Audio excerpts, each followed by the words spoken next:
May 11th through the 16th, Hendersonville has been celebrating Preservation Week. This is a tradition started by the National Register of Historic Places, the National Trust, since 1971, and we've had different events each day of the week.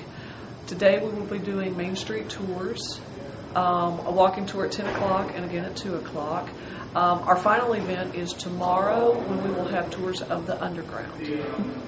On the tour we'll talk about the buildings, the history of some of the buildings, when they were built, who built them, the designers, also the different uses that were in the building, where Penny's used to be on Main Street, where Belk's used to be on Main Street, the oldest buildings on Main Street, and also we have some different stories that are a little more human interest, you might think, about people that lived there and worked there, how things were designed, the different names the streets used to be and stuff like that. So people find it pretty interesting to find out some of the history. It's not just Main Street, but we've also done tours of the 7th Avenue district. But Main Street certainly is the center of the county. It has been here since the county was formed in 1838.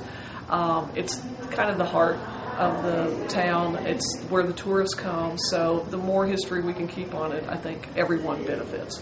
In June of 1929, keep that year in your head there, the Skyland Hotel opened.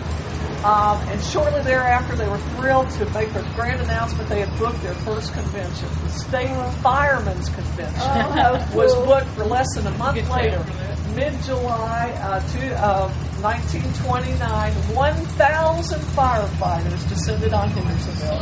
And this was Convention Central, or as you might say, Party Central. Regardless of Prohibition, the amount of alcohol coming out the windows in fruit jars, moonshine jars, liquor, that kind of stuff, they made a mess in there. They got tired of the elevator, so they started hanging ropes and sheets out the windows, and that's how the delegates would go in and out. They would stop women on the street, proposition them.